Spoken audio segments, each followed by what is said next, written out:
It had nothing to do with her leadership. She's just giving you the numbers. And Kathy keeps going back to the numbers, and you guys keep going back to some other party that you're trying to have. Well, this is not that type of party. Okay, this is like my grandson in Blade, Let It Rip. Folks, the numbers are the numbers. And unless you're sitting here with the jersey sales, then you need to sign that contract. Because at the end of the day, how I make my money as an owner has no business with how you make your money as a player. I repeat that. In the WNBA and the NBA, how I make my money as a player, right, has nothing to do with how I make my money as an owner, right? I'm in the business to make money, not to be your friend, right? So you got to look at that and say, the WNBA players are looking for friendship. These are owners who are putting their money up on, putting money on the table to say, look, guys, this is what we're trying to do.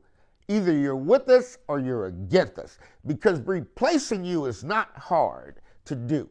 Now, let's talk about that, replacing you. I want to talk to you about a player named Yao Ming. Okay, came in, played for the Houston Rockets. Why do I want to talk to you about Yao Ming? The NBA and the WNBA can get any player they want. I repeat, they can get any player that they want. Doesn't have to be on U.S. soil. Really, and if you get too funky about it, you get real funky about it, we bring in a whole bunch of them, right? Because here's how the deal works. When Yao Ming wanted to come over and play in the NBA, it doesn't just work that Yao just decides, I'm going to leave my country. Because the grassroots of that country had been training Yao Ming in mating and dating and creating children and Chinese and building in players. And the Chinese have a tremendous grassroots program from dribbling, passing, shooting. You name it, they have it, right? So when Yao needed to come over here and play in the NBA, the NBA had to go to the Chinese government, right? And they want to negotiate the salary. And I think at the time, the first thing they wanted, right, was 50% of the money, right, that he's going to make. 50% of that comes to us, period.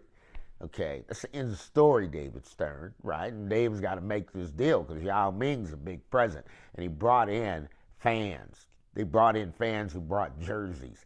Okay, so you could, before there was Caitlin Clark, I can go on and tell you several players that came in, changed the game of the league. Okay, and they brought in fans and they brought in jersey sales and they really made this league what it is. But now, the women never seen that. Okay, so now you're negotiating from something you've never seen or you've never done, right? And for the men, it's real simple, right? Because you only got like 450 players in the league, and all of them are outstanding. Well, when the women, you want to know why college basketball has been so successful. Money Mike's going to break it down because you got to put your owner's hat on. And if you look at this correctly in college basketball, or women's college basketball, why is it so successful? I'm going to tell you why. It's because the women transition every 4 years. You got new players, right? And you look at the WNBA, and why hasn't the WNBA grown and made more money? It doesn't transition players.